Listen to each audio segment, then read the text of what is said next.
Guys, so both railroads are now finished, and yeah, but I recorded with my phone this railroad being turned into a high-speed rail, but it ran out of memory when I was planning to record this one, sadly. But it was a mess with this one.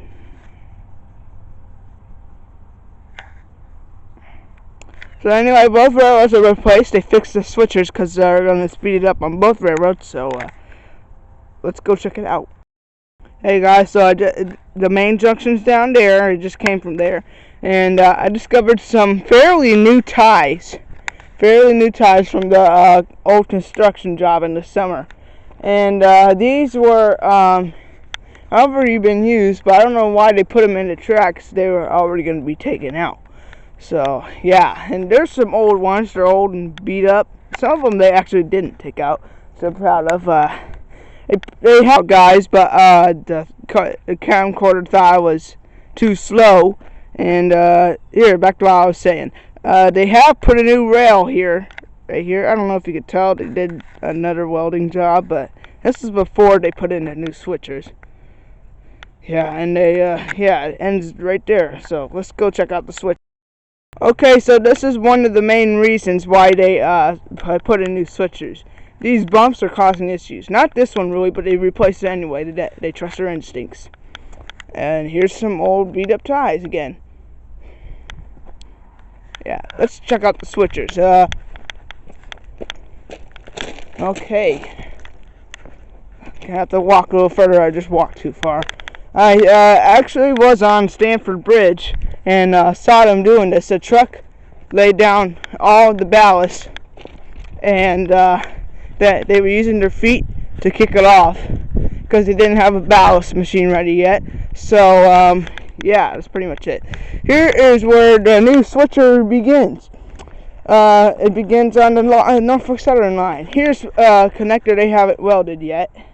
I bet you could tell because let's go in the sunlight.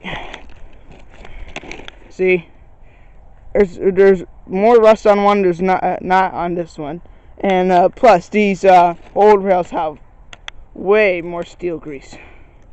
So yeah, and they have welded this one. Like I said, it takes a lot of. That's weird. Like I said, it does take a lot of work to weld. So yeah. There's let me step down here. There's another difference. And yeah. So here's more rails they haven't welded, and there's the beginning of the switcher on Union Pacific.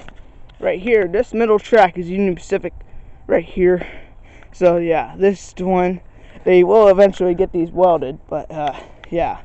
So it makes a lot of noise right now, so there's a lot of connectors are a lot of open space and no welding. So here's a new one of them bumps. It makes noise, but not as much as the old one. Okay, so as you can see, beginning here, we have Norfolk Southern siding switcher, and there's some old steel grease here. That's from the rain we had. So as you can see, Norfolk Southern doesn't switch on this track going outwards that much, so that's why there's not that much steel grease, and because it's a new rail. So I don't know why there's not much steel grease here. I mean, a lot of trains run on it. It's probably dependent of how the trains run on it. There's some more things they haven't welded. That's probably meant to not be welded right there because it's painted black. So here's more of the new switcher. That looks actually pretty nice. New 4 new rails together. No, hardly any rust. Okay, so this is one of the major bumps that they had to fix right here, because it was really loud and it almost made trains derail, and they went fast on this, so it was busting as each train went by. It should be somewhere over there in that pile. But that was a weird horn for that GP38-2, wasn't it? Okay, we are ending new switchers here. Here's another welding job that you did, separating the new rail from the old. So that's pretty much it for the switcher review.